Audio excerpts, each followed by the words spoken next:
The state desperately needed the snowstorm happening this week. Yeah, mainly because it's been dry and sunny and windy so far this winter. The ground isn't necessarily frozen, meaning your landscape plants are probably thirsty. They're wondering what the heck is going on. You walk out, the birds are chirping. I know. The squirrels are out. It's bizarre. I know. Like, yeah, yep, everyone's confused. Everyone is very confused. So joining us to talk about winter watering to our confusing plants is the CSU professor of horticulture, Alison O'Connor. Alison, thank you so much for being here. So first and foremost, tell us what is behind winter watering that leaves some plants thriving and others barely surviving.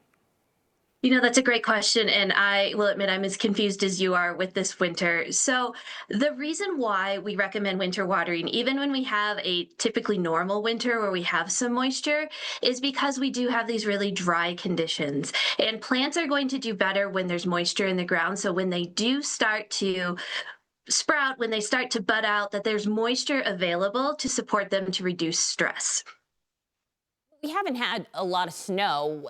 How does that factor in with how much we should be watering our plants? Do they want water right now, or should we just kind of pretend it's like a normal winter? No, absolutely. If you have the ability to water, and by watering, we would recommend that you use a hose and sprinkler. So please don't fire up your sprinkler system yet. That is much too early. But if you're able to attach a hose to a sprinkler and water parts of the landscape, that's going to be ideal.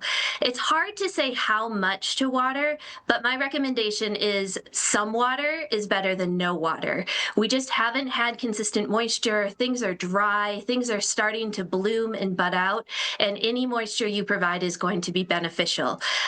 To start with, try to focus on those plants that are more new to your landscape, and then focus on trees, especially evergreens like your spruce and pines. But everything is going to benefit from any water that you can provide. And mulch. We love mulch. Use a mulch that works for you. That will not only help conserve moisture, but it will help buffer some of those temperatures, because we're going to get some more colder temperatures, and it's going to warm up, and then it's going to get cold. So we're kind of in this flux of temperatures and lack of water. So anything you can do with water and mulch is going to be great. That's interesting. I always thought mulch was just to make my landscape look good. I had no idea that there was a function. I didn't. I was like, oh, make sure you get like the dark brown mulch, but I'm glad that we do have mulch. Now I know why.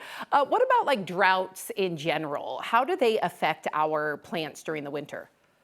Well, what's interesting is that, especially with our woody plants like our trees and shrubs, it's kind of a delayed response. So my concern is not necessarily how things will look this year, but how things will look going forward. So we came off a fairly dry, hot summer. We had a really nice long fall with not a ton of moisture, depending on where you live in the Front Range. And now we're really in a very dry period this winter.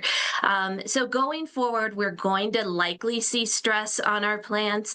So the more you can do to eliminate or alleviate that stress, a lot of it comes down to water.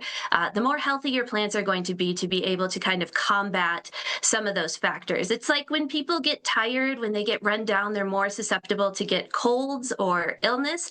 Same thing with our plants. Any stress can really affect them growth-wise and health-wise. All right, Alison, thank you. A lot of good tips there. A lot of things that I'm not doing at the moment that I'm going to start implementing. So we appreciate you. Thanks. Thank you.